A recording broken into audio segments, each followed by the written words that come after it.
Et direction tout de suite les États-Unis où on vote dans l'État de Géorgie pour le second tour de l'élection mi-mandat au Sénat. Deux candidats, je vous le disais, se font face. Un pasteur, sénateur sortant, le démocrate Raphaël Warnock et une ancienne star du football américain, le républicain Herschel Walker. Et on retrouve tout de suite notre envoyé spécial et correspondant aux États-Unis, Mathieu Babin.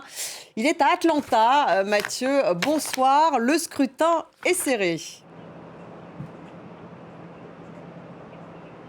Oui, effectivement, rien n'est joué ici au moment où nous parlons. C'est bel et bien cette journée du 6 décembre qui va départager Raphaël Warnock et Herschel Walker, deux Afro-Américains, l'un démocrate, l'autre républicain, bien entendu, l'un soutenu par Joe Biden et Barack Obama, l'autre désigné par Donald Trump. Et si les deux candidats appartiennent à la minorité afro-américaine, cela nous rappelle à quel point le vote noir compte ici en Géorgie.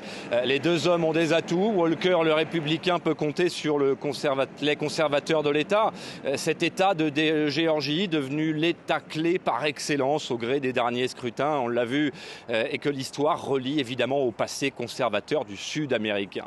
C'est cette carte qu'Herschel Walker et Donald Trump ont tenté de jouer durant toute la campagne, et quand on échange avec les électeurs, comme je l'ai fait il y a quelques minutes au sortir des bureaux de vote, on rencontre des républicains qui ont bien compris que le candidat de Trump n'était pas un modèle de vertu, mais que dès lors qu'il s'engage à porter quelques grands dossiers conservateurs, comme la lutte contre le droit à l'avortement, par exemple, peu importe les maîtresses du candidat, peu importe ses enfants illégitimes, il aura le vote conservateur comme Donald Trump en son temps.